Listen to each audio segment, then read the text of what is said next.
Thanks for joining us today for the Conform to Christ podcast, where we seek to engage the mind, affect the heart, and call people to follow Christ. I'm Jay Jones. I'm here with my old buddy, George Mace. How's it going, George? It's all right. It's okay. George, don't be a liar, George. It's a Monday. Don't be a liar. It's a Monday. Yep. George, you'll be in a good mood after the end of this podcast. Yeah. It always does it. Yeah. It'll pick you up. Get to talk about the sermon. Yeah. Have a good time. Yeah, just that weather that came in. I just have a nice little headache going. Yeah, it was a wild line of storms that came in. I guess about 5 o'clock. Yeah. Woke me up. I was like, I'm going back to sleep. If I die, I die. Yeah, that's kind of probably my. not That's yeah. That's what living in Oklahoma will do for you, though. Yeah. You just get tired of it. You're Yeah. just like, tornado. You kind of wake up. You're like, sirens aren't going off. Go back to sleep. I don't hear a freight train noise. I'm good. Yeah. But it's November. Like, what's up with this? It's wild weather for it being the end. I mean, it's late November. Didn't we have a bunch of tornadoes last December?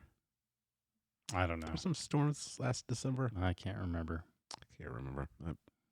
Maybe I'm just making stuff up. Yeah. It's because magnetic poles have shifted. That's my theory. Oh, yeah? Yeah. Okay. But I'm not a weatherman. I thought it was because the Democrats are controlling the weather. Yeah. It's revenge. Speaking of revenge, George. Speaking of revenge. Uh-huh. I did go, when I went to sleep last night, my prayer was, please don't let World War III start while I'm sleeping. Did you see? I saw did you that. see this? Yeah. Biden What authorized in the world? Biden authorized Ukraine to use our ATACMS missiles. Which you work on ATACMS? Yeah, I've done that stuff too.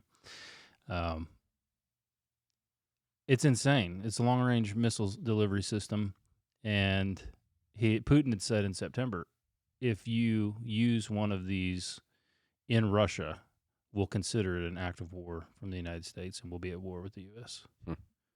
So Biden did and backed off. But now, after it's over and he lost, here's what it looks like to me. They're trying to give Trump the biggest mess he could never possibly clean up in the world. Yeah. Start World War III, and so they can win the election after the next election coming up. And then I think they'd rather the world burn than not be in control. Like, this is serious stuff. Serious stuff. He's even said nuclear retaliation is a possibility. Yeah, really? Why are we even playing games? You know? Yeah, I don't know. Insane. It'd be like, It's wild. this would be like if And it's so blatantly obvious what they're doing. They didn't do this until after the election. right. Yeah. They're how long's this war been going on? 3 years at least. Yeah. Yeah, I think 3 Like, years. now you're doing this?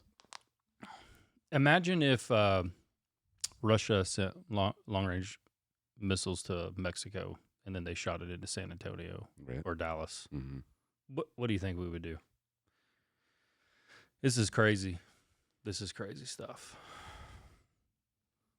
Anyways, looking forward to that seventh day of rest. We may all be there by the end of the week. We may enter that rest by the end of the week. Yeah. In a flash of light. But that's what we're talking about today. The seventh day. We got to start doing these on like Sunday afternoon and not Monday morning, Jay. Well, it's Tuesday for people listening. Yeah. So, speaking of Russia, you brought up Russia I did. to start. As, That was a very smooth transition. I appreciate that. as your That was good. your opening illustration. The old commies. Yeah. Yeah. They went a little crazy with the work week. Mm-hmm. So you started with talking about how all through history people have tried to get away from a 7-day week, Yeah. and it's impossible. It would certainly seem that way. Yeah.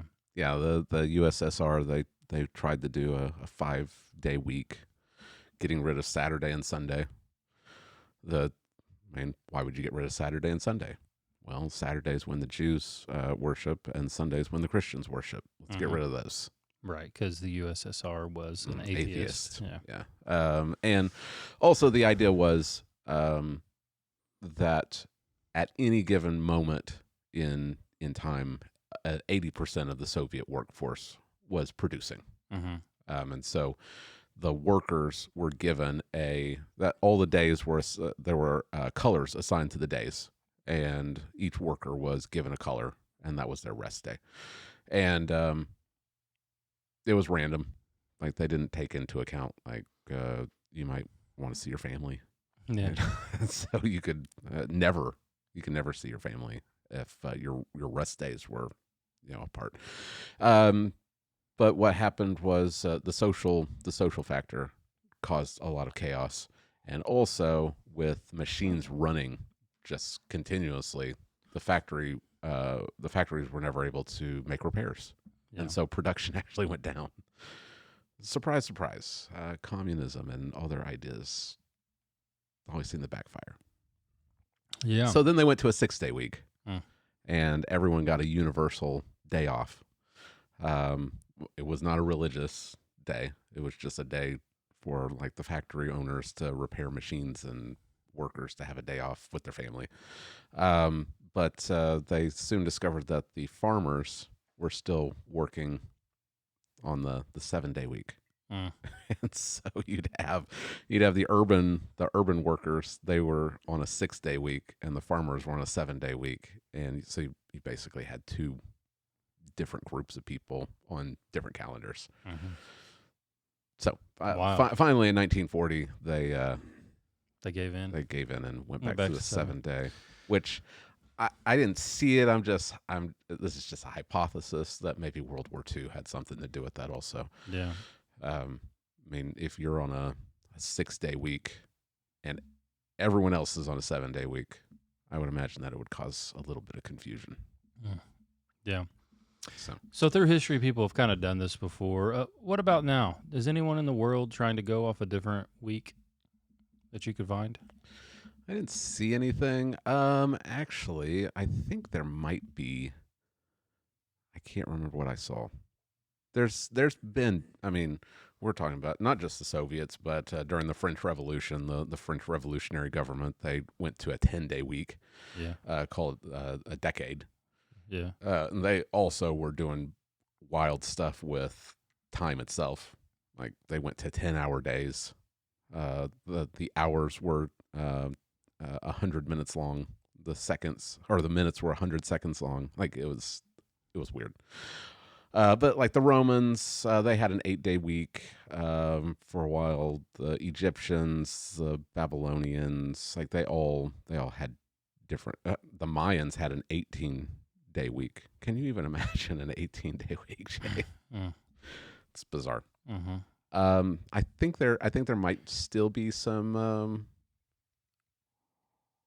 There might still be some cultures that have different days, but I mean, the vast majority is on a 7-day week. Yeah. So 7-day week not only permeates the world now, but it really kind of has for all time, which seems like a really weird thing.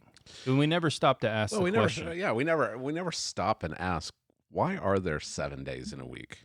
Like universally. Yeah. Why is everyone doing this for the majority of world history? Yeah, we just assume it. I mean, that's one of the first things that we probably were taught as a kid, like the days of the week. Yeah. But why? Why are there 7? Why not 8? Why not 10? Why not 5? Why is it 7? I think that the answer is found here in Genesis chapter 2. It's built into the very fabric of reality. It's not something random. It's not just tradition. It actually is the design that God put on the world, because in 6 days he created everything, and on the 7th day he rested. And so for all time, there's been 7 days. Yeah. Which I think is an interesting apologetic. Yeah. I think it's an interesting tool to have in your apologetics Mm-hmm. tool chest. Right. Like, you know that there is a God because you know that there's 7 days in a week. Like, where's that even come from? Right. Right. Yeah, you can't escape it. Is that Odin? Did Odin come up with the 7-day week? Yeah. It's pretty amazing to think about. Yeah. As the Jews emerge from captivity, that this understanding of the world was like permeated in the world. Mm. Pretty amazing. Yeah. Yeah. So today we're looking at 3 ways the seventh day gives meaning to your life from Genesis chapter 2, verses 1 through 3. Yeah. And you did make the comment, I think it's good to clarify, because people may not know, right? That you're like, this is a bad chapter break. The chapter thing should be, down here in verse 4. But people don't know, these are just put there by us to help us to navigate the Bible. Yeah, when did these come into practice? 1300s? I can't remember exactly. Yeah, I can't remember exactly when they put chapters and verses. But it does make sense because the way like the apostles will quote the Bible, Mm-hmm. they'll be like, as it is said in somewhere. Yeah, they won't say, hey, remember Isaiah chapter 53? Right. They never say that, and Yeah. Jesus didn't either. Yeah. Have you not read that? Mhm. And then he'll just quote a section of Genesis. Yeah. And it's just assumed. Now, the funniest place is in Hebrews chapter 4, where Paul says, it's written somewhere, God made the world in 6 days and rested on the seventh. Yeah. Like, that's a funny place for him Yeah. to be like, somewhere it said. Yeah. All right. Yeah. So they're just there to help you navigate, but it Right. is a weird break because this is Yeah, kind of there's- finishing up the creation Yeah, story. I read one commentator that was like, well, it's there is kind of a shift because the seventh day is different than the other 6, and we'll see that in just a second. There is something of a shift, but in verse 4 it says these are the generations. The Hebrew phrase is the Hebrew word is toledot. Mm-hmm. And there's 10 of them in Genesis, and they are they're really the section dividers of It's the the structure. of the book. Yeah, it's structured around these toledotes. These are the generations of the heavens and the earth. These are the generations of Adam. These are the generations of Noah. And so it always comes at the beginning of a new section. Mm-hmm. Well, verse 4, it says these are the generations of. Here's a toledot statement. It's beginning the next section that's going to be focusing on Adam and Eve in the garden. Mm-hmm. And so that's where the section begins. So the seventh day really should belong with chapter 1. Yeah. So even though there's a chapter division there, and we can certainly think about why why someone would have made that chapter break right there. But we should, I think, understand it as it goes with the 6, Mm-hmm. and so we need to be understanding it in light of the context of 6 days of creation. Okay. Well, you want to read it? Sure. We're looking at 3 ways the seventh day gives meaning to your life. Genesis 2, 1 through 3. All right. Thus the heavens and the earth were finished, and all the host of them. And on the 7th day, God finished his work that he had done, and he rested on the 7th day from all his work that he had done. So God blessed the 7th day and made it holy, because on it God rested from all his work that he had done in creation. All right. Well, let's jump in. The first way the seventh day gives meaning to your life is that it gives meaning to your labor. Meaning to your labor. We've talked about this before, but it is to many people a new idea that work is a good thing, Mm-hmm. and work predates the fall. Right. It was part of the original design that God said was good and Mhm. very good. Yeah. And the seventh day really gives meaning to that. Yeah, we see verse 1 that on the 7th day, all of God's creative work is done. And so it reminds us of the 6 days that we've seen him working this entire time. We've been in Genesis 1 This was the fifth sermon. We were in Genesis 1 for 4 weeks, and that entire time we saw God working, making light and dividing the light and the darkness and the world, and separating the waters below from the waters above, and dividing the seas and making dry land and plants and animals and man. And he's just been working. Right. And so it reminds us that there is this God who has he's worked, and we're supposed to image him. Well, what's that mean? Well, last week we talked about that. It's in our being and our doing. And so in our doing, we're supposed to image God. And what did God do? He works. Yeah.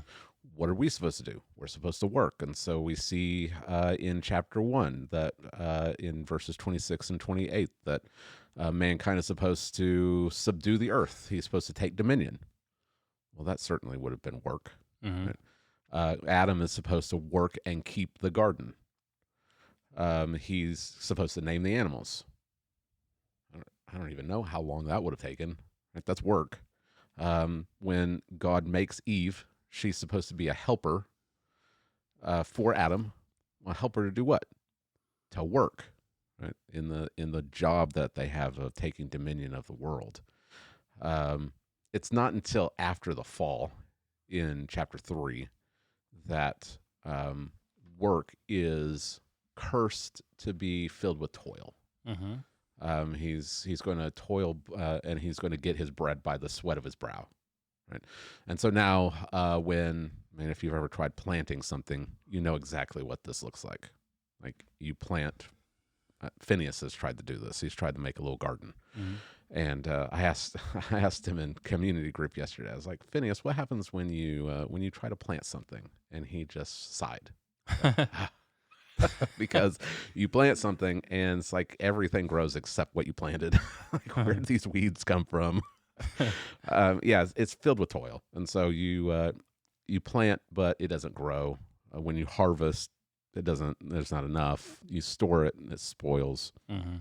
We all know, even if you don't do agricultural stuff, you know the labor and the kind of the frustration of working. Yeah.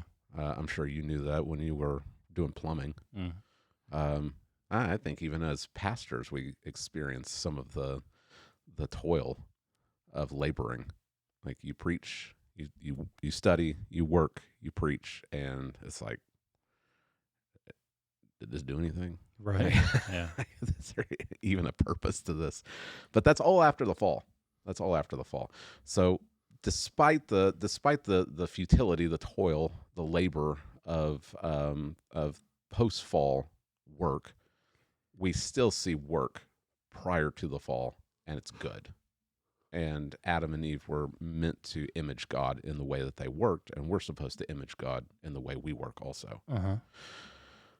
We see the way that God works in Genesis chapter 1. He's wise, he's creative, he's ordered, he makes beautiful things, he makes good things. All of this should inform the way that we work. Like we're supposed to image his character, his nature in the way that we work. Yeah. So we should be wise in our work. We should be ordered and structured. We shouldn't just bounce around.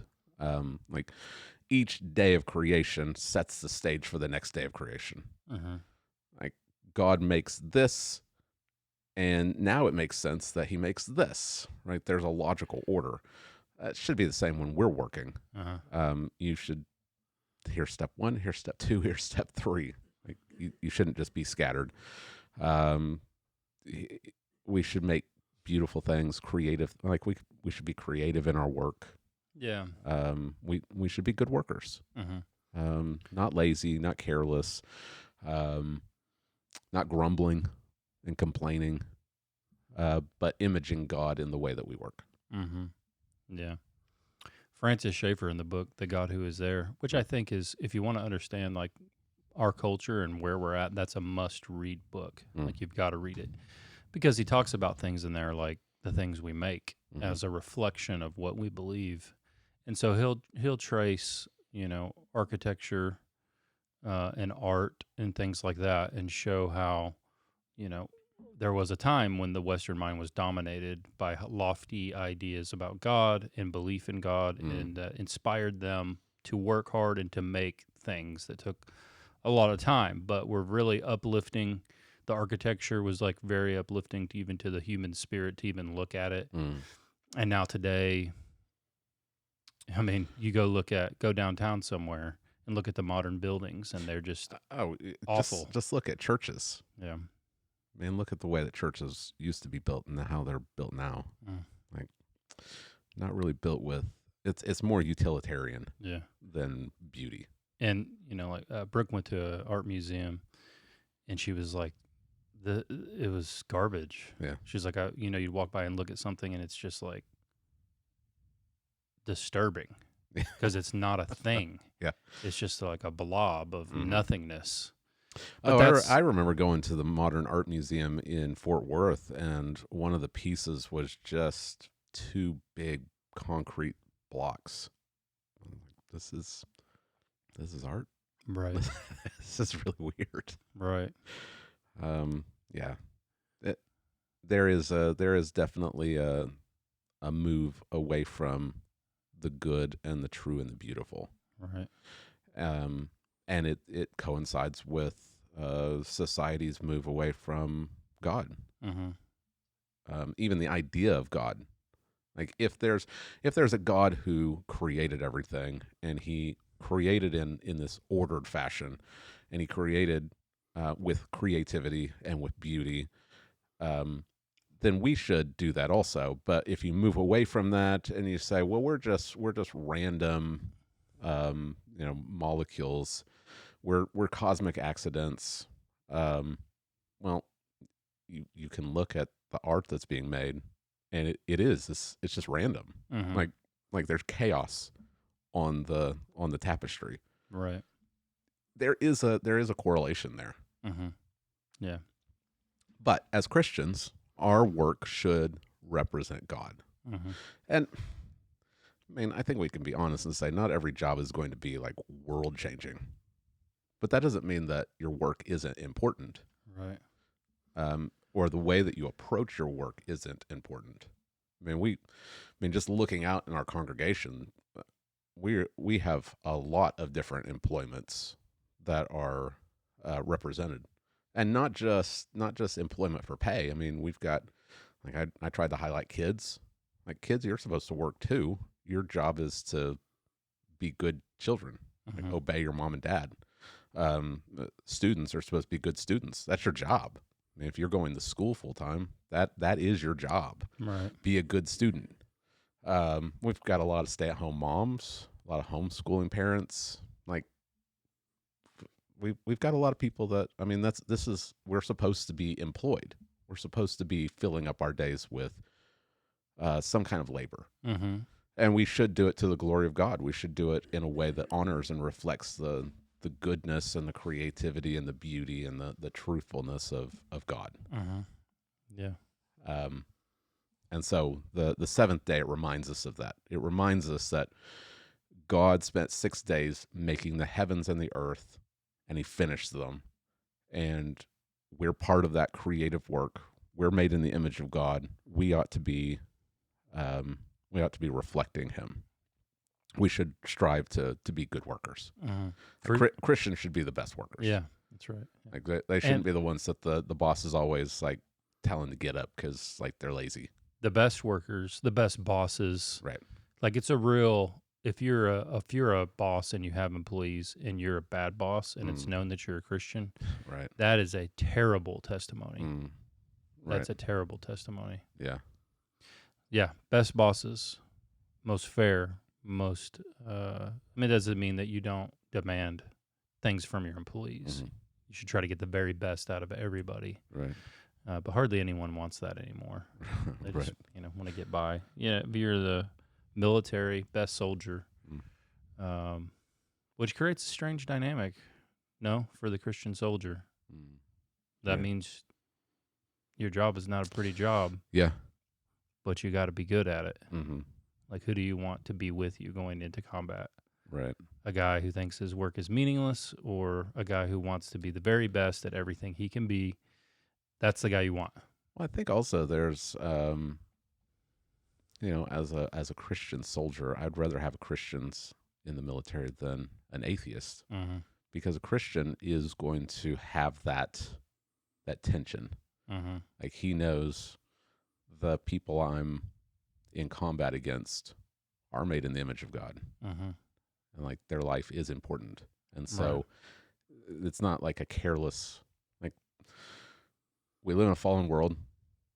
There are enemy soldiers, and Christian soldiers have to do soldier stuff, Right. but they shouldn't do it in a cavalier way, Right. like rejoicing Yeah. over this. Mm-hmm. Like, and I think that makes them better soldiers. Hopefully. Like, to have this care for life, Mm-hmm. and I think it also makes them better at defending the lives of their country. Mm-hmm. Like, they're made in the image of God. Life is important. Right. But if you're an atheist and you're going in and you're like, it's just like shooting an animal. This doesn't matter. Like, that's In the end, anyway. Yeah. right. Yeah. Good. Okay. So the second way that the seventh day gives meaning to your life is that it gives meaning to your leisure. I like your alliteration. Do you like my alliteration? Don't get used to it. You don't do it very Don't often. get used to it. You I got don't. labor, I don't. No. leisure, and then Well, I Won't had tell a, you the I had third a, yet. I had a different outline, and two of them were the same letter, and I was like, man, this is no good. So I went with an alliteration. well, it makes it easier to remember. Don't get used to it though. It makes it easier to remember, though. So, like, if Oh, you yeah. think about it during the week, you can just if you can remember the 3 words, then you can kind of take you back to Right. remember the rest. Mm-hmm. It's just a tool. Yeah. Well, if there we can be tempted to be lazy workers, but I think there's also the temptation to make an idol out of our work, Mm-hmm. and so we're just go. And so the second point, the seventh day, reminds us, and it gives us meaning for our leisure. Mm-hmm. We're not designed to just go nonstop. The Soviets understood that. If the communists can get it, we should be able to get it too. Like, you have to have rest, Mm-hmm. and that's what the seventh day does. It shows us on the seventh day that God finished His work that He had done, and He rested on the seventh day from all the work that He had done. Yeah. And we have to be careful about that, right? We have to accurately interpret what it means that God rested from His work, because it doesn't mean that He got tired, and it doesn't mean that He has left the world to just kind of do its own thing, Mm-hmm. as if He's all hands off now. He doesn't get tired. He possesses aseity, and He has omnipotence, and He's unchanging. So he can't go from full of energy to tired. Right. He doesn't burn calories. Like, He has all power. He Right. doesn't run out. Right. Like, it's not like there's a limited source that God can tap into. He is power, and so he is energy. He is movement. He's constant movement. That's what He is. And so He doesn't get tired. But He also is. He didn't just set the world going like a top, and He's just waiting for it to fall over. He is actively upholding the universe even now. Mm-hmm. And so, what does it mean for Him to rest?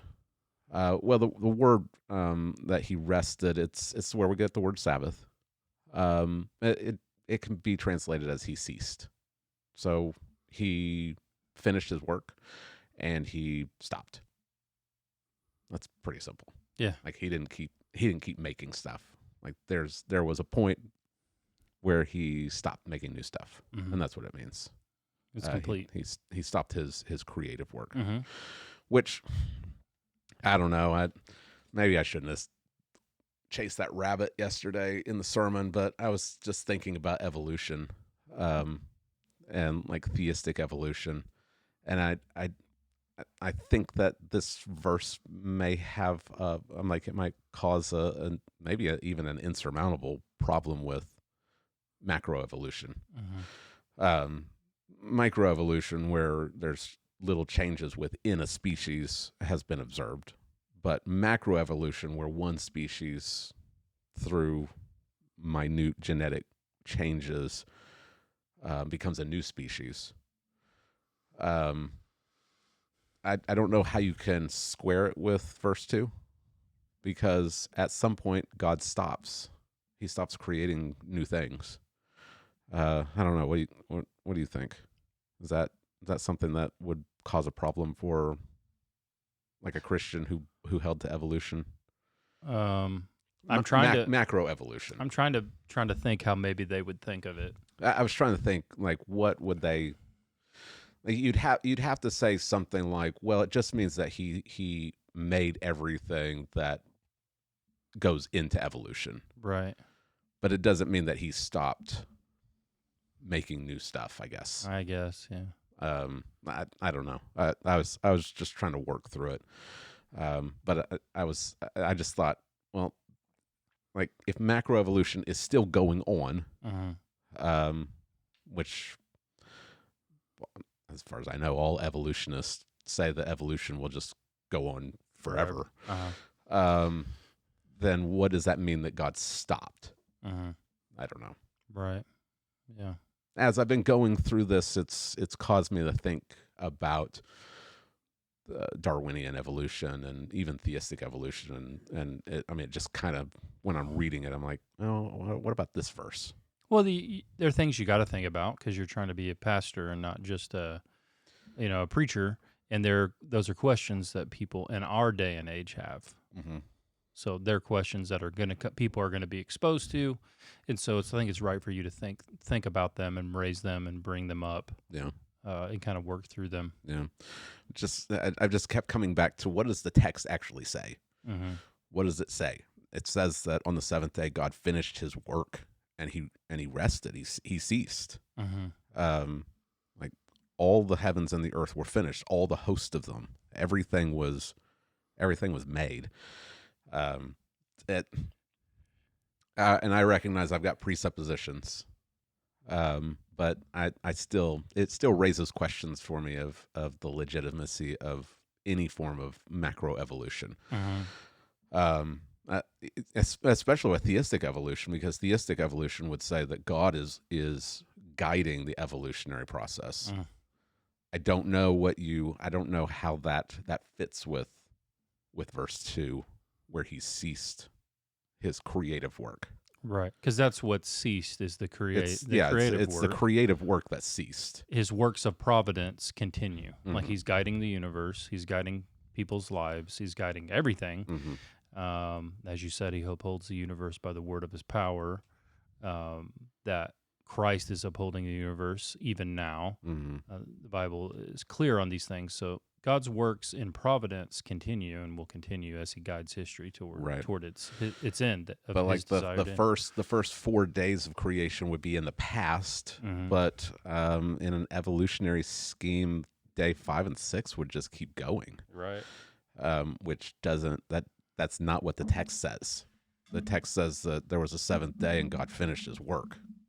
Even if you hold to like a framework hypothesis or a literary framework where the day or a day age or whatever, you still have to come to day 7. Mm-hmm.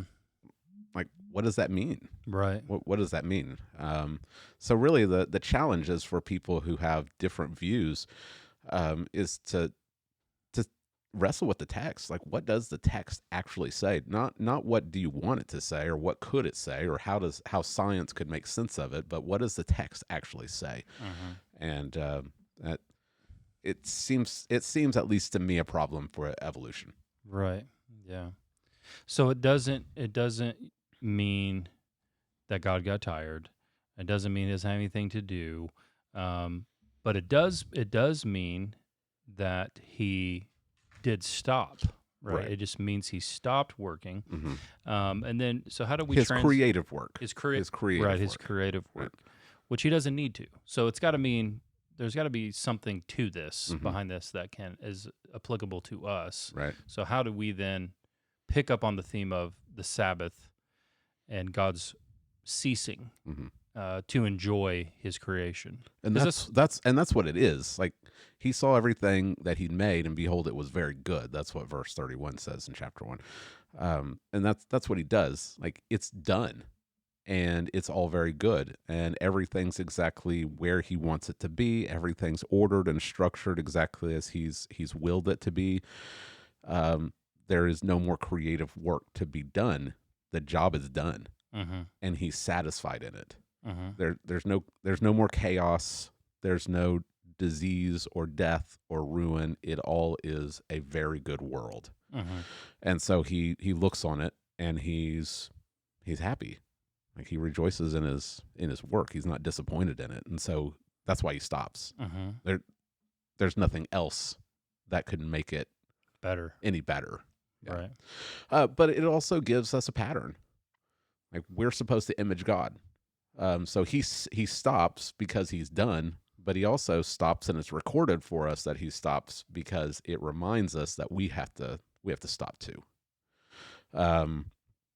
God rests, and since he rests, we know that rest is good. I don't know. You ever stop and just rest and you feel guilty about it?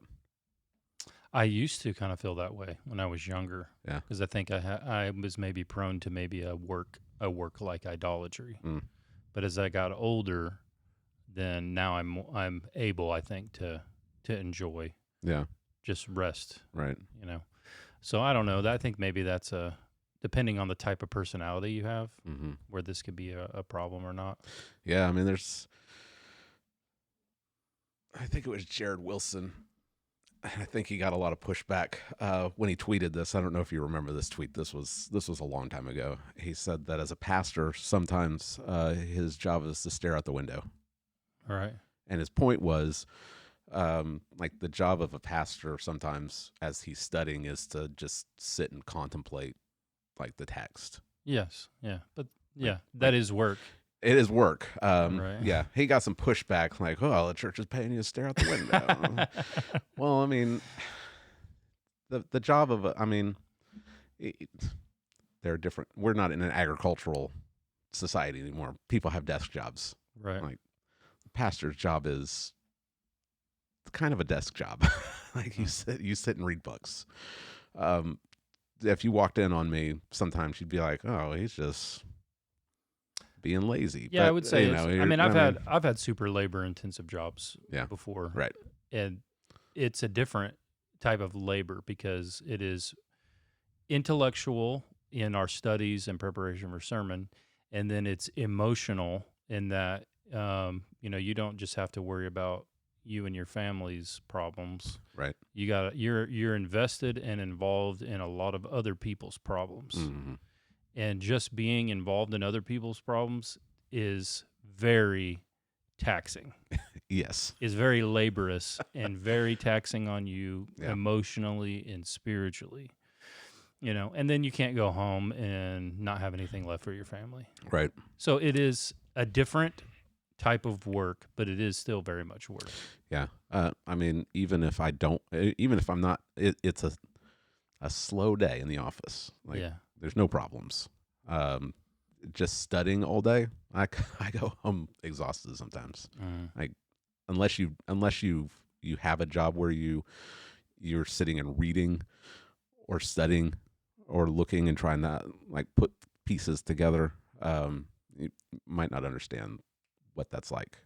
Like that can be really exhausting. But there are times when it is like a slow day, and I'm like, oh, I can get to this book that I've been wanting to get to.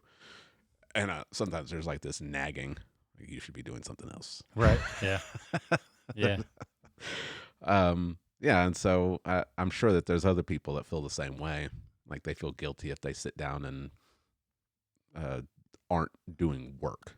The seventh day reminds us that there's nothing wrong with that. Right. There's nothing wrong with rest. Right? Rest is actually good. And rest is it reminds us that just as the seventh day reminds us that there is a God and he's worked, the seventh day also reminds us that we're not God. Like we don't have a deity. We don't have omnipotence. God doesn't get tired, but we do. Mm-hmm. And it reminds us that we need to stop and rest. We're not designed to just go. Right. We see it right here. Uh-huh. We're meant to work and then rest. Jesus says it in Mark chapter 2. The Sabbath was made for man, not man for the Sabbath. Like Right. the seventh day is a gift. It's not something that we should feel guilty about. Right. In Genesis 1 and 2, it establishes this pattern. You work, you accomplish your task, you rest. And there's this weekly pattern. Mm-hmm. The reason why the Soviets and the French, their attempts to change the days of the week, it failed, is because they threw off the pattern. Like, the pattern is not just tradition. The pattern is built into the fabric of reality. You have 6 days to work, and you should take a day off. What's really amazing is you only need to rest a day. Right. Like, it's legit scientific. Yeah. You can work hard for 6 days, and if you will just take a day to rest, you'll be rejuvenated and ready to do it again. Right. Yeah. The seventh day, it causes us to ask, what am I depending on the most? Who am I depending on? Because if we find ourselves working nonstop, and we have this attitude that if I don't do this, then this is not going to happen, and this isn't going to happen, and this isn't going to happen. What we're actually doing is we're saying, I don't trust that God is sovereign, and I don't trust that He's going to take care of me. I've got to do it all myself. Like, you're not saying it. You're probably not even thinking it, but in the way that you're, like, the outworking, that's what you're saying with your actions. Mm-hmm. You're saying, I have to keep going, or everything's going to fall apart. Mm-hmm. Who are you trusting? Like, who are you saying is actually in control? To rest reminds us that there is a sovereign God who is still upholding the universe, and it's not you. Like, you don't have to uphold the universe. The weight of the world doesn't have to be on your shoulders. There is a God who will take care of you. Mm-hmm. Yeah. That's pretty. Yeah. That's a lot of relief. Yeah. Right. Easier said than done sometimes. Right. But still the truth. You ever go on vacation and, like, the first day you're on vacation, you're not really on vacation? You feel like you should be doing stuff, and then it takes you a minute to get into vacation mode? I go on vacation so little that by the time I get to vacation, I'm just like collapsing. Not a problem for you? I remember, and again, I was younger when we went. Finally. But we went on our I think it was our 10th anniversary. We went to Mexico. And I remember the first day I was there, I was like, really hard for me to even be on vacation because I was thinking about all these things that I need to do. And then I had to, like, take a minute. And then by the time the second day got there, I was kind of like, okay, I'm on vacation. I don't need to think about that stuff. I can just be on vacation. I used to be worse. I think I've gotten a little bit better, but before there was a plurality of elders when it was just me, I had a really hard time turning it off.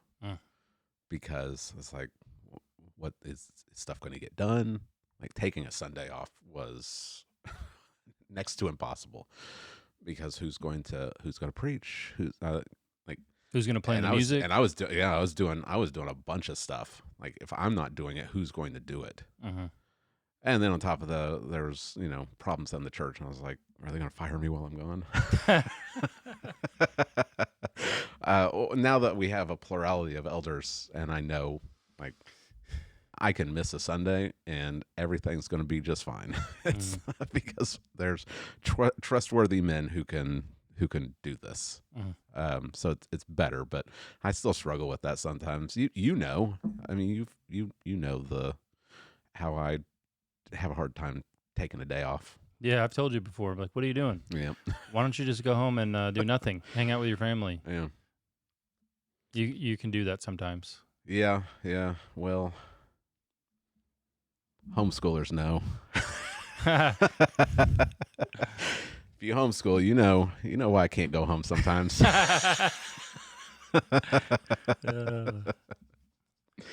Yeah, but yeah, you look at Ecclesiastes. I don't know how many times I quoted Ecclesiastes in the sermon, because it just, Solomon is dealing with these kind of issues, like the vanity of life. What purpose is there in just going? What purpose does it serve to just work nonstop? Right. Because you're gonna die. Yeah. You're gonna die, and your stuff is gonna go to someone else, And no one will remember. and no one you. will remember you. Yeah. So he says that there's nothing better for a person than that he should eat and drink and find enjoyment in his toil. Yeah. This also I saw is from the hand of God, for apart from him, who can eat or who can have enjoyment? For to the one who pleases him, God has given wisdom and knowledge and joy, but to the sinner he has given the busyness of gathering and collecting, only to give to one who pleases God. This also is vanity and a striving after the wind. Yeah. And he says it several times. Oh yeah. Like, this is the good life, to eat and drink, to enjoy your work, to enjoy your family, and to receive all of it as a gift from God. Yeah. Not as an end in itself, but these are what God's given you. He's giving you work. Be good at it. Be a good worker, and then enjoy the benefits of rest. Yeah. Yep. Absolutely. Like that, God is he's not a slave driver. Like he's not this demanding taskmaster who's saying all you have to do is work. Just work, work, work. Right? That's the pagan view of gods. Right? Yeah. Like you read the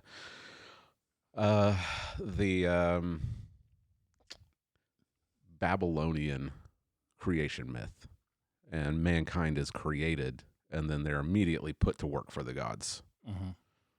Like that's their purpose, is to work and serve the gods. And then when they don't serve that purpose, the gods wipe them all out in a flood. But that's not how the true God treats his people. He wants you to enjoy your work, and he also wants you to enjoy your rest. Right. But I think we can easily admit that we don't have a problem with leisure in our society. A lot of people. Some people make an idol out of their work, but we've got a whole culture that makes an idol out of rest. Yeah, yeah. And so we don't just have one day of rest. We've got 2, 3, 4, 5. You even got people pushing for a 4-day work week now. Yeah. It's a lot of leisure. It's a lot of leisure. Yeah. Yeah. And it's okay. I had people asking me in community group, well, what about vacations? Like, is it okay to go on vacations? Like, that's an extended period of leisure. Right. I don't know. The Bible doesn't talk about vacation. I don't think the people in the Bible took vacations. Yeah. Well, I mean, it's probably harder to take a vacation when you're in an agricultural society. I feel who's gonna milk the cows? Maybe like the couple of the festivals that are week long. Oh yeah, could be seen as a vacation. That's true. Because it's not meant to be a labor; it's meant to be a celebration. That's true. It's like a big week long party. Yeah, I hadn't thought about that. Yeah, that's good. Yeah, that's a good observation. Yeah, there were several throughout the year that they were supposed to take off for extended periods of rest. And they're supposed to bring some of their money and buy food and drink to celebrate to the Lord. Right. Yeah. Sounds like a good time. It does. Yeah. Yeah. That's good. Yeah. But we've got people that make, like their employment is rest. They do nothing but rest. Just binge watching, Netflix for days. We're not meant to do that. This was the only thing I think the kids got. We're supposed to image God, not a potato. Yeah. Like we're supposed to image God in his work. And after we work, we rest. Yeah. We're not meant to just do nothing. It's easier to rest like that when you've worked hard. It is. Yeah. And there is I was without work for about 4 months in 2004. And it's unsatisfying Mm-hmm. to just sit and play video games. Right. Like without going to work, it was like I could tell like my entire personality was changing, and not for the better. Right. Because you're like kind of stuck inside, and there's like this futility of I can't find a job, and yeah, it's not good because that's not what we're made to do. Mm-hmm. We're made to find some kind of employment, and whatever our hands find to do, we should do it with all of our might. Yeah. Ecclesiastes. Uh-huh. That goes for even people who are stay-at-home moms or students or even people who are retired. Like you're not meant to go on a 6-month cruise, Yeah. right? That's not that's not. I'm gonna start sounding like John Piper pretty soon. You're picking up your seashells. George, I hear you saying that you missed out on your opportunity to become a streamer, a video game streamer. That's right. Your one chance. Yeah. Or an what? influencer. Yeah. I mean, we could get sidetracked on like the ethics of even. I mean, they're working. Yeah. We could talk about like, should a Christian be like a video game tester? Well, it's work. Yeah. Yeah. Do something. Yeah. You should do something with your life. Mm-hmm. Do stuff. Because if we just are pursuing leisure, if we're just pursuing rest, we don't want to do anything. We just want to kick our feet up and sit on the beach, and that's it. That's the goal. If we do that, then we're going to miss out on the ultimate goal that the seventh day is pointing us forward to. Mm-hmm. Because then you're making this life and what you can get out of this life your ultimate. And that's not what the seventh day is pointing us to. The reality is of the seventh day is more than just relaxing. Okay. So if you make an idol out of your rest here, then you're gonna miss out on the greater rest. Yeah. And so that third point kind of brings us into that. Yeah. And the third point that you have is that the seventh day, it gives meaning to your liberty. So labor, leisure, liberty. There it is. There's your alliteration. Yep. Gives meaning to our liberty. Mm-hmm. So God blessed the seventh day and made it holy, because on it God rested from all his work that he had done in creation. Mm-hmm. So the seventh day is different than the six. First, God doesn't make anything. Second, he blesses it and sanctifies it. He makes it holy. And then third, there's no evening and morning formula. Mm-hmm. So those three characteristics of the seventh day highlight this is different. It is a literal seventh day, but it's pointing us to something else. It's typology. Mm-hmm. And so we need to try to figure out what the typological pattern is. Right. And so we do that by remembering the context. The context of this passage is Israel coming out of Egypt. They receive the law at Mount Sinai. They're going into the promised land. They're supposed to they're a new Adam. They're like a new Adam figure. They're supposed to enter into the promised land. It's described as a garden. Mm-hmm. Like it's a land flowing with milk and honey. Right? It's paradise. It's Eden. And God's people have God's law. They're supposed to go in. They're supposed to take dominion, and then they're supposed to enter into his rest. That's the context. And so in that context, the seventh day is not just the end of the creation week, but it also has theological importance. It's the fourth commandment. Remember the Sabbath day and keep it holy. 4, God created the heavens and the earth and everything in it in 6 days, and he rested on the seventh day, and he made it and he sanctified it and made it holy. Yeah. Right. So Israel's supposed to image God by sanctifying the seventh day as God sanctified the seventh day in creation. It also is the sign of the Mosaic covenant. So in Exodus 31, God tells them, this is the sign of the covenant between me and Israel forever. So every covenant in the Bible has a sign, like circumcision, a rainbow, the Sabbath. And so it fits in that context. That's the context. Even the tabernacle building in Exodus 35 through 40 was supposed to remind them of the 6 days of creation. There's language that's used in the tabernacle building that is reminiscent of Genesis 1. And so as they're building the tabernacle, they're supposed to be thinking about God creating the heavens and the earth. The universe is like a cosmic temple. The tabernacle is meant to be a microcosm. It's supposed to be a small universe where Israel and the nations can worship God. And this fits into the story. We looked at the story several weeks ago. We see the end at the beginning. And so we've got Adam. He's supposed to work and take dominion and then enter into his rest. Israel is a new Adam. They're supposed to go into the promised land, take dominion, and then enter into God's rest. Well, Adam fails, right? He's exiled out of the garden where he's going to experience toil.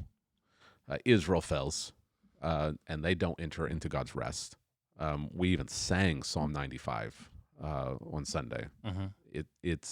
It is about how Israel tested God, and God swore in his wrath, they shall not enter my rest. Well, so these people who rebelled against God in the wilderness, they died. They didn't enter into his rest. And so Adam sinned, Israel sinned, but this sheds light on the person and work of Christ because he is now the last Adam. And so his job is the same as Adam and Israel. He's supposed to take dominion, and then he's supposed to finish his work, and he's supposed to rest.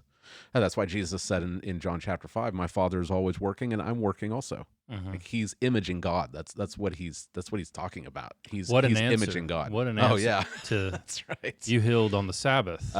Right. And his answer is pretty bold. Yeah, mind blowing. Yeah, I'm imaging my Father. Yeah, they really liked his answers, didn't they? Yeah. So Jesus is supposed to be perfectly obedient. He's supposed to obey the law of God. He's supposed to take dominion. He's supposed to enter into his rest. But unlike Adam and Israel that failed, Jesus succeeded. He comes and he takes dominion. That's what he's casting demons out for. Like, why are there so many demons in Israel during this time? It's because of the particular time period in which that Jesus appears. So he's casting out these demons. He's taking dominion. He obeys perfectly. He earns life. He earns all the covenant blessings through his law keeping. But then he dies, which is the covenant curse. And he dies accursed, hanging on a tree, not for his own sins, but for our sins. And then we have this really interesting thing. He dies on Friday, and then he rests on Saturday, the Sabbath, and then he comes out of the tomb, a garden tomb, on the first day of the week. Where he's mistaken as a gardener. Yeah. Yeah, and this is revealing that Jesus has inaugurated a new creation. So he comes out on the first day of the week like a new Adam, like the superior Adam who actually has accomplished his work.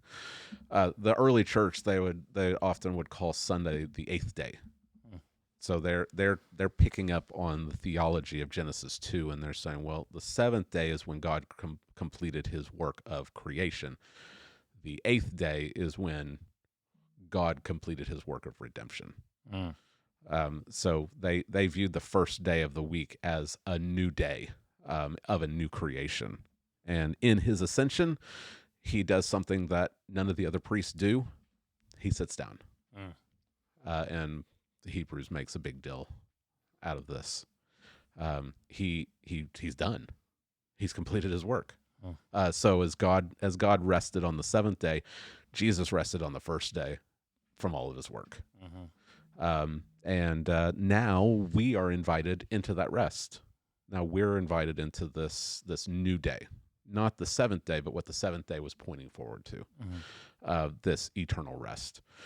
And so Matthew chapter 11 is such a great passage when you understand it in the story, when he says, "Come to me, all you who are weary and heavy laden, and I will give you rest." Like, that's a loaded term. He's not just talking about he's going to unburden you.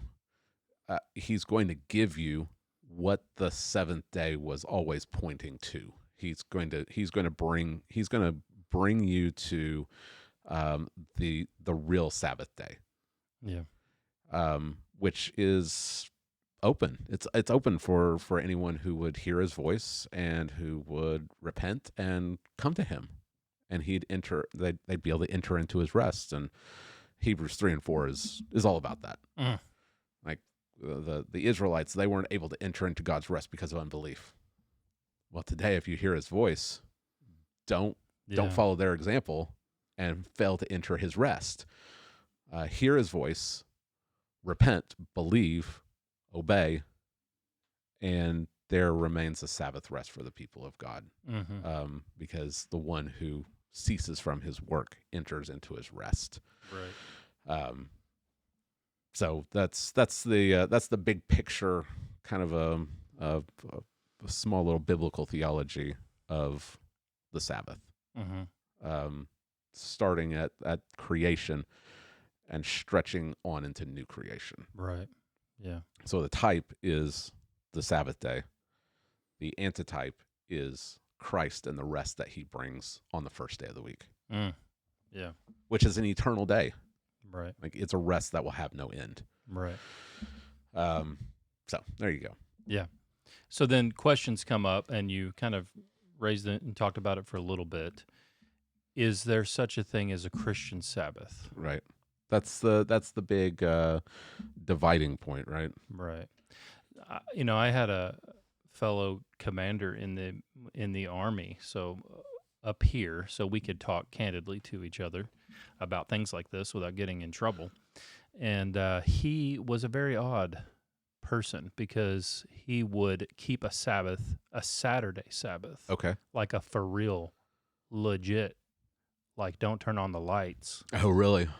And I'm like, bro, you're going backwards. And like he couldn't get it. Like I'm like, but he would still go to. It's not like that was his Christian day of worship. He'd still go to church on Sunday, but he'd keep a Sabbath and then he would go to church on Sunday. Yeah. And it was so different. And he's probably the first like Sabbatarian I ever encountered. But there are Christians who would do the same type of thing. Maybe not take it to that extreme, but they'll do it on Sunday. Right. So they'll treat Sunday as a Sabbath.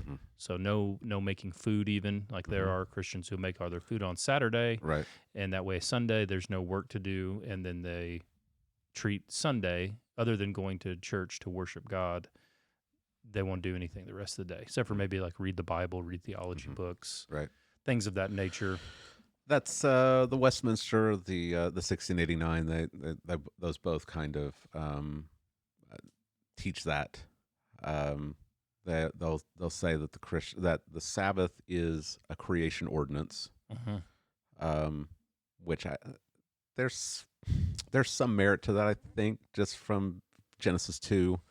But they'll call Sunday the Christian Sabbath. And then in the paragraph after that, they'll say, here's all the things that Christians shouldn't do. Like you should refrain from any kind of even lawful recreation.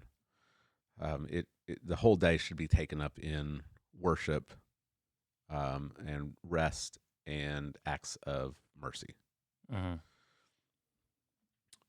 So that's the fully reformed view of the confessions. It is interesting, and I kind of understand. I've read their books, though I'm not convinced. But one question I have about it is: there any commands in the Old Testament that says you can't use the Sabbath as a day of feasting and celebration Right. and leisure? Yeah, yeah. Is there anything? I don't think so. I was trying to think, like, what do we see the Jewish people doing on the Sabbaths? They're not supposed to. You've got the guy who is put to death for gathering sticks. Mm-hmm. Now he's doing more than just like gathering sticks. Like he's working.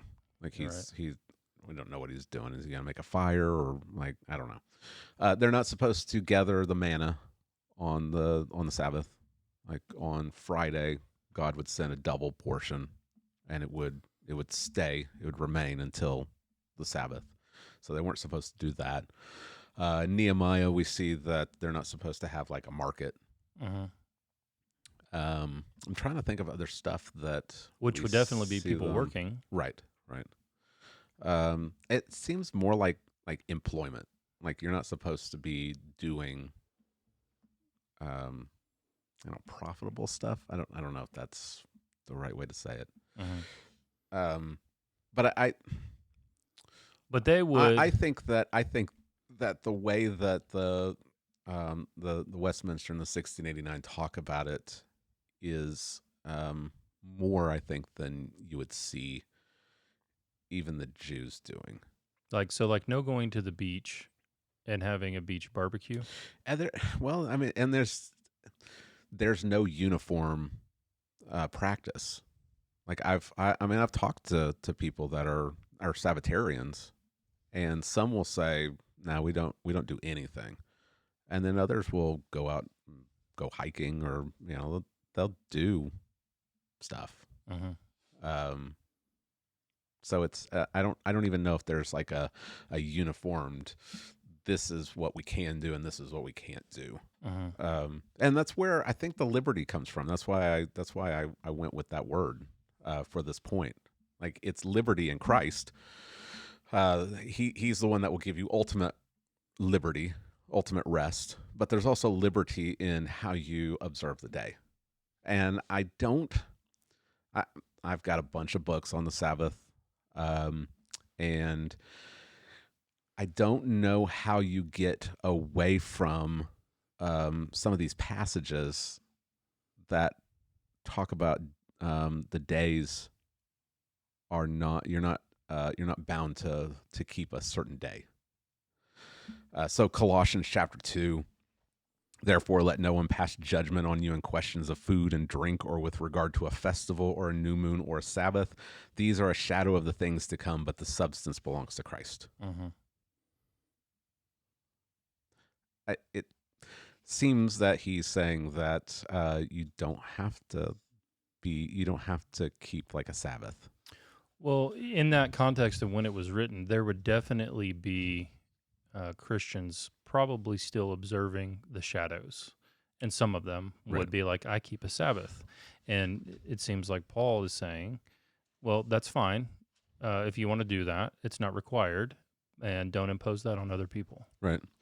That's really what it seems like. I didn't put I thought I had the quote.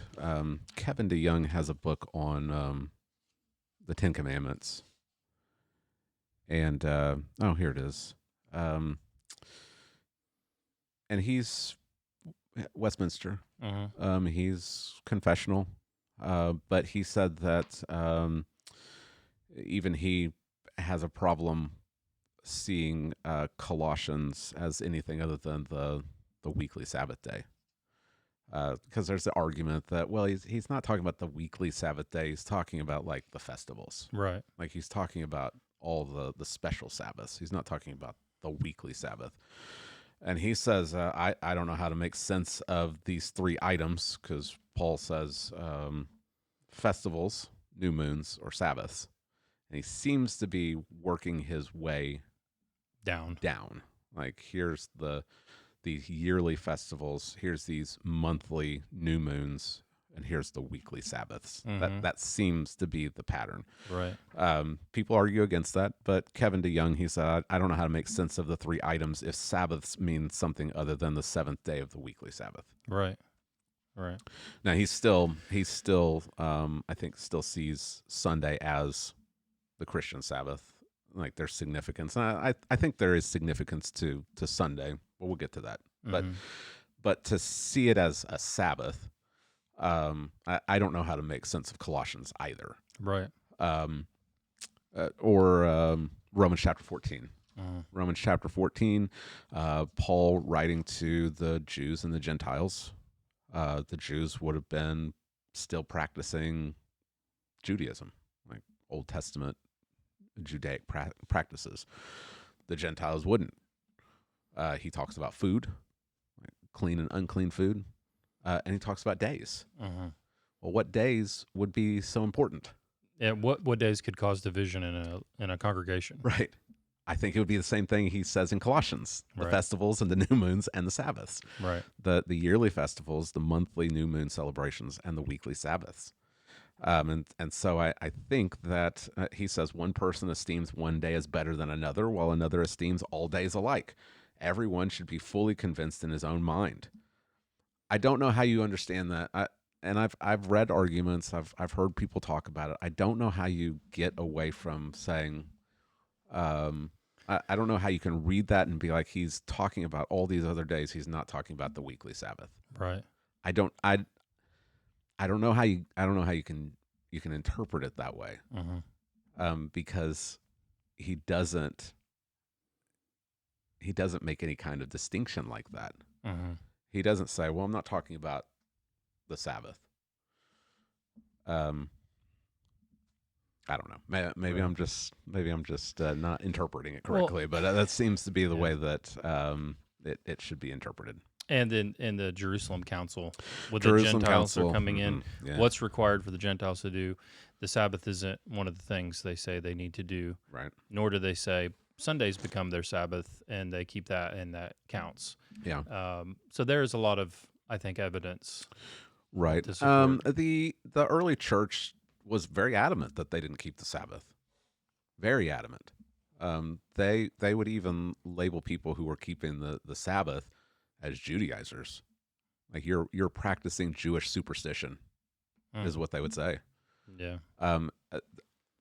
Many of them have things to say about keeping the Sabbath. Yeah. And this goes into the Reformation. Luther's like, we don't keep the Sabbath. Right.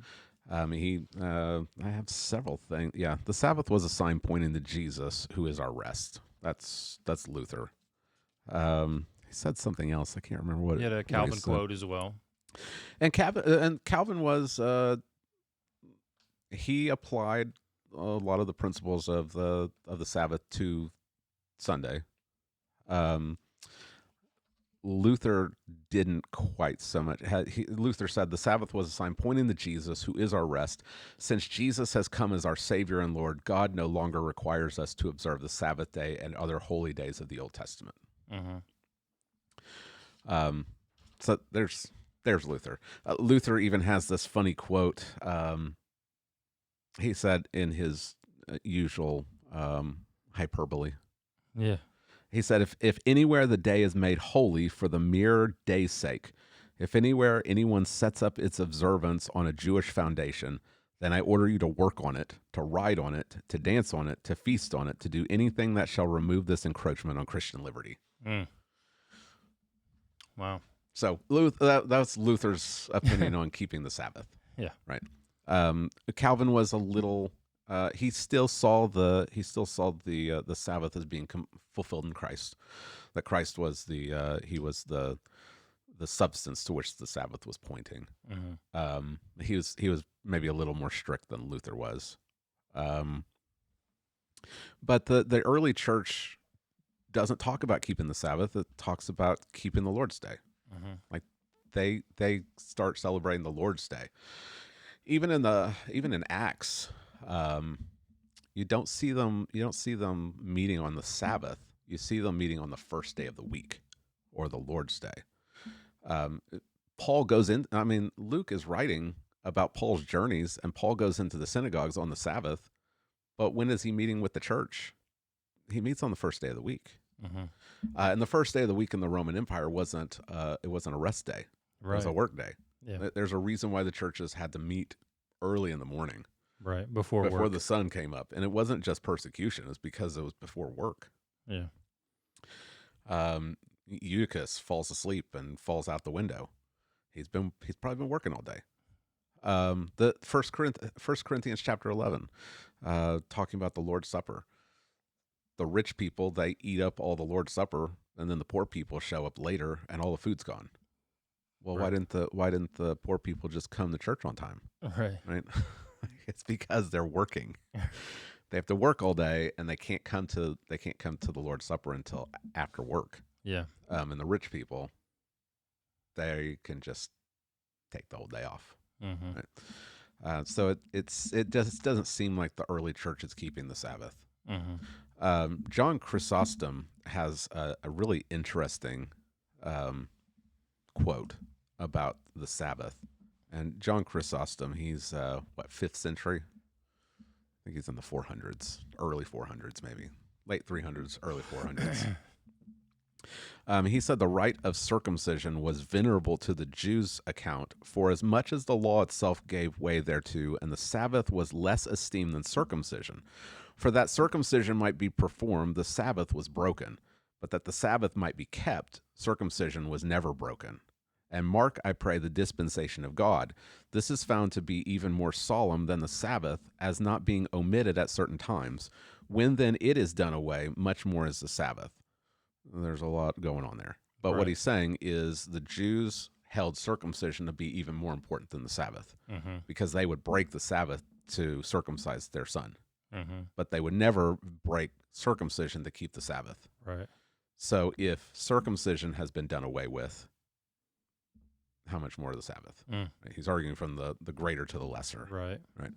Now that argument's not going to carry much weight for our Presbyterian brothers and sisters, because they see baptism as the fulfillment of circumcision. And so they would say, well, circumcision hasn't been really done away with because there's baptism. Like, we still baptize our children. And so we should keep the Sabbath also. But we, who have a different view of covenant theology, would say circumcision of the flesh is fulfilled in circumcision of the heart. And baptism isn't that. It's not the antitype of circumcision. So we could argue more like John Chrysostom than they could. So there's a lot of stuff that's going on. And it is interesting a lot of stuff that's going on. He does not make that argument in that time. Right. That baptism is that. Yeah. Yeah. That's interesting as well. Yeah. So I don't think that I don't think there's any evidence that the early church was considering the Lord's Day as the Christian Sabbath. I think that's something that came up later. I'm not sure exactly when, but I'll just blame Constantine, because he seems like a likely candidate to institute something like that. But I think it started picking up in the Middle Ages, and then when the Puritans showed up, then you have like full-blown Sabbatarianism. But I like the Second Helvetic Confession. I've never read the Second Helvetic Confession all the way through. I see references to it, but never had read it. And when I read its section on holy days, I like the way that it talks about meeting for worship. And so it says that there should be a day set aside for worship, because if there's not, then people just won't worship. Right? But it's not connected to any kind of Jewish observance. Like, it's not the Sabbath. It's Sunday, the Lord's Day. Because even though Paul talks about one person esteems one day as more important than the other, and another person esteems all days the same, I don't think that he would have put his stamp of approval on people that said, we don't need to gather. We can worship at home. Yeah. Like, Yeah. there is a pattern that is established in the New Testament of the church meeting on the first day of the week. And I don't think that 2,000 years later, we should just casually say, we'll change the day. Right. We'll meet some other time. Well, what other day would even make sense? Right. Christ. Right. Yeah, Christ rose from the dead on Sunday. Right. Like, it's not accidental. It's not a random day that we just picked. We didn't just pull a day out of the hat. We're like, oh, it's going to be Sunday. There is theological importance to Christ rising on the first day of the week. He inaugurates a new creation. And so what other day are we going to worship on? Yeah. Wednesday? Right. Thursday? Like, we gather on the first day of the week because by rising from the dead, Christ has made a statement about the day. Like, it wasn't accidental that he was crucified, buried, and resurrected on the first day of the week. Like, there is a theological reason for that. Right. There's a purpose behind it, and so I think that we should meet on Sundays. I think it is the day that Christians should meet. Right. Should we call it a Sabbath? Well, if you want to call it the Sabbath, I guess. I mean, it's okay. Like, I think there's liberty there. Like, if you want, I'm not fully confessional. Like, as much as I've tried, I've tried wrestling with it. I'm on that one section. I got to fudge a little bit. Right. I still think that Sunday is it should be the most important day of the week for Christians because we get to meet together, but it's not the Sabbath. Right. Yeah. Good. What do you think? All right. Good stuff. Yeah. No, I agree. So I think there's liberty there, and different Christians are going to have different opinions on what it means. But I think we can all agree that we should meet on Sundays, and you shouldn't skip church unless you're providentially hindered. Right. Why would I think it's really a heart attitude. Like, why would you skip church unless there's some reason, like you're out of town or something? Like, why would you want to skip church? Don't you want to be here? Right. Isn't this the best day of the week when we get to come together and we get to sing great songs of worship and we get to study God's word and we get to be together? It seems like we should want that. And you get to rest in Christ. Yeah. Like, all the work has been done. We just get to come and rest. And if you are viewing coming to church as work, or you're just trying to get through it so that you can get to something more important, if you see your worship as like toilsome, like that's probably a heart issue that you need to be examining. Like, why do I feel that way? Yeah. But then, after worship, I think there's liberty to do as your conscience allows. And if you want to go for a hike, go for a hike. If you want to play a board game, play a board game. Read a book. I say this not as a matter of like dogma, but just as kind of a practical thing to think through. If you go out to eat on a Sunday, think about, like, could I invite this person to church? Like, if I'm talking to a waiter and they're not a Christian, can I invite this person to church? Well, I could, but the reason why they can't go is because I'm here. I'm at the restaurant and they're working, right? So just in a practical way, just thinking through, like, do we want people to be able to go to church, or do we want it to be a work day for them and they can't go to church? So just something that I've thought about, not like laying down any kind of law, but just something to think through.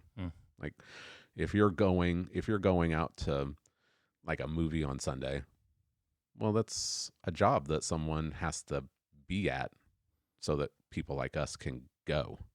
And so that's going to restrict them from being able to go and worship. So just something to think about, to think through. Cool. We just want to be careful that we're not using our liberty to harm other people. All right. So you've got a break now. I've got a break. We'll pick it back up in several weeks. We'll be back in Genesis. So we'll be back in Romans next week, and we'll be back in Genesis in January, I guess. January, yeah. Lord willing. Right. Yeah, Christmas is coming. Jay, Christmas is coming. It is. Yep, indeed. All right. Well, thanks for tuning in.